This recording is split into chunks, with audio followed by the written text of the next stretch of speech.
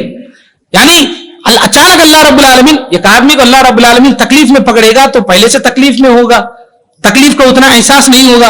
اللہ رب العالمین اسے خوشی دے گا، بہت زیادہ خوشی دے گا. اللہ رب العالمین نے ان سرداروں کو بہت زیادہ خوشیاں دیا، اچانک پکڑ لیا. اچانک خوشی میں پکڑا جاتا ہے آدمی، عذاب آ جاتا ہے تو ہل جاتا ہے. تو اللہ رب العالمین نے ایسے ان لوگوں کو پکڑا. تو قیامت تک اس دنیا میں جتنے بھی لوگ اسلام کو ختم کرنے کی، مسلمانوں کو تکلیفیں دینے کی، پریشان کرنے کی سازشیں کریں گے، ان کے پاس دنیا جہاں کی ساری نعمتیں ہوں گی، سب کچھ پورا پاور ہوگا، کچھ بھی ہو سکتا ہے ان کے پاس، لیکن اللہ کی پکڑ سے وہ کبھی بھی بچیں گے نہیں. ضرور اللہ کی پکڑ آئے گی. اللہ نے بہت جگہ فرمایا وَأُمْلِي لَكُمْ إِنَّ كَيْدِي مَتِينٌ، ہم انہیں ڈھیل دے رہے ہیں. إِنَّ كَيْدِي مَتِينٌ، جب پکڑ آئے گی تو میری پکڑ بہت مضبوط ہوگی.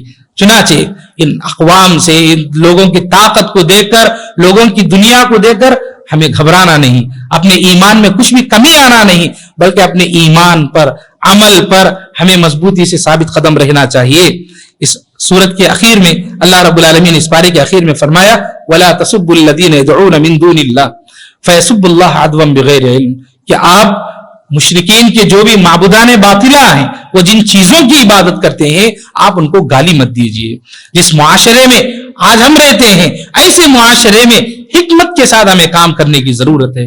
دعوت دین بھی اگر ہم کرتے ہیں تو حکمت کے ساتھ کام کریں. اگر وہ کچھ برا بلا کہتے ہیں تو ہم پلٹ کر ان کے معبودان باطلہ کو ہم گالی دیتے ہیں تو کیا ہوگا؟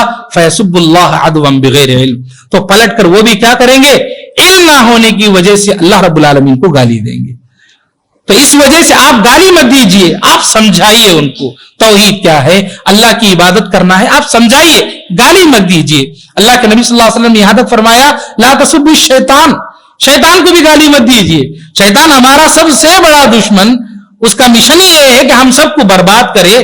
لیکن اللہ کے نبی صلی اللہ علیہ وسلم نے فرمایا کہ آپ شیطان کو بھی گالی مت دیجیے. گالی دینا یہ بہت ہی خراب کام ہے. مسلمان کی پہچان ہی نہیں ہے کہ گالی دے. آج مسلمان کی پہچان یہ بن گئی ہے ہمارے معاشرے میں کہ جتنی گندی زبان ہوتی ہے وہ اتنا اچھا مسلمان، یعنی کہ وہ ضرور مسلمان ہوگا، ایسی حالت آ گئی ہے. ہمارے اردو زبان بات کرنے والے، مختلف زبان بات کرنے والے آپس میں جب بات کرتے ہیں تو چھوٹی چھوٹی باتوں پر ایک دوسرے کو گالیاں دیتے ہیں.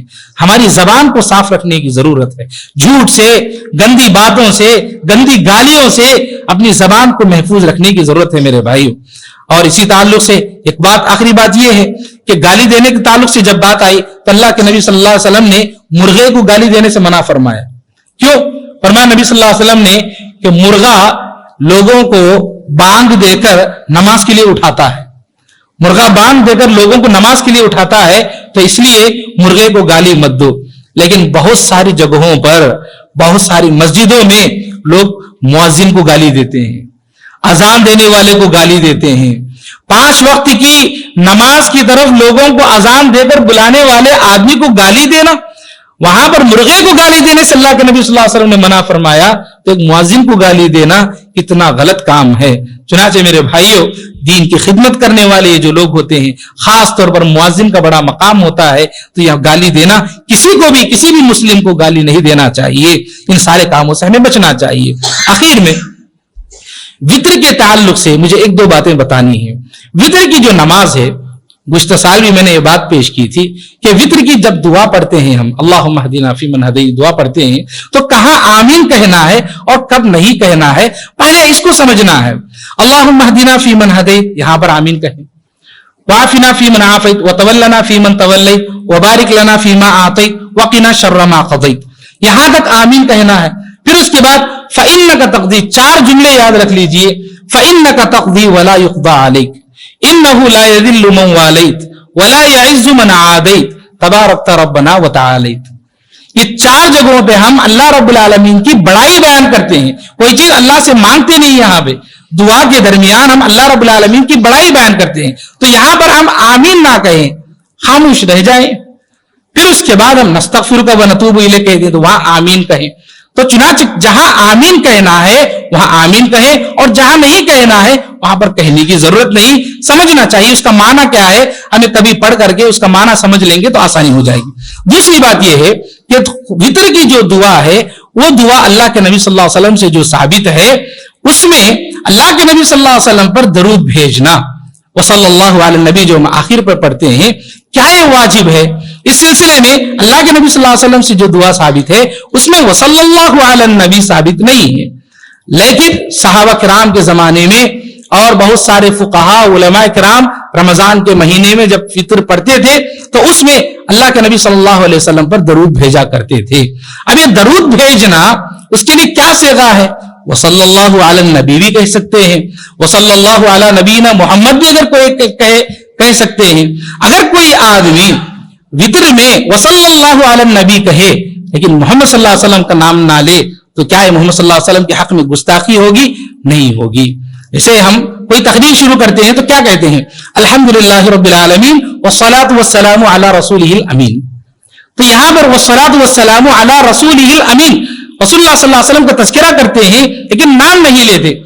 میں ایسے ہی مثال کے طور پر اگر کہوں, قرآن مجید کی آیت ہے ان اللہ وملائکتہ یصلون علی النبی یا ایھا الذین آمنوا صلوا علیہ وسلموا تسلیما. اس میں اللہ رب العالمین نے نبی صلی اللہ علیہ وسلم پر درود بھیجنے کے تعلق سے بات کہی, تو یہاں پر بھی محمد صلی اللہ علیہ وسلم کا نام نہیں لیا گیا.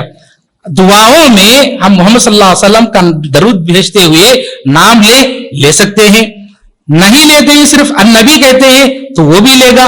اگر ہم وصلی اللہ علیہ نبی نہیں بھی کہتے ہیں قنوت کے آخر میں وہ بھی چلے گا. یہ سب چیزیں اختیاری چیزیں ہیں, آپشنل چیزیں ہیں, اس میں کوئی بھی چیز ہم اختیار کر سکتے ہیں.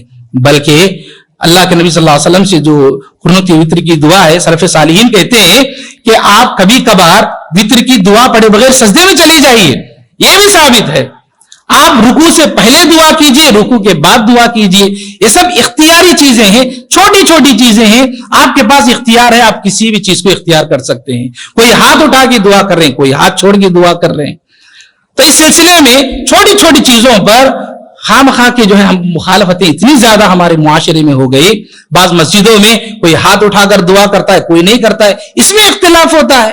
کتنے بڑے بڑے مسائل ہمارے معاشرے میں ہیں, اس کو چھوڑا جاتا ہے. تو غرض یہ کہ جو چھوٹی چھوٹی اختیاری آپشنل چیزیں ہوتی ہیں اس میں ہمیں سیریس سے کوئی مسئلہ پیش کرنے کی ضرورت نہیں ہے. اللہ کے نبی صلی اللہ علیہ وسلم کے حق میں یہ گستاخی نہیں ہے. چنانچہ وتر کے سلسلے میں کچھ باتیں تھی. اللہ رب العالمین سے دعا ہے کہ اللہ تعالی ہم سب کو کتاب و سنت کے مطابق زندگی گزارنے کی توفیق نصیب فرمائے. رب العالمین ہمارے جو بھی اعمال ہم کر رہے ہیں اللہ اس کو قبول فرمائے. رب العالمین جب تک زندگی دے کتاب و سنت کے مطابق زندگی گزارنے کی توفیق نصیب فرما. جب موت آئے خاتمہ بالخیر فرما. آمین وآخر دعوانا الحمدللہ رب العالمین. ربنا تقبل منا انك انت السميع العليم وتب علينا انك انت التواب الرحيم برحمتك يا ارحم الراحمين. الحمدللہ رب العالمین.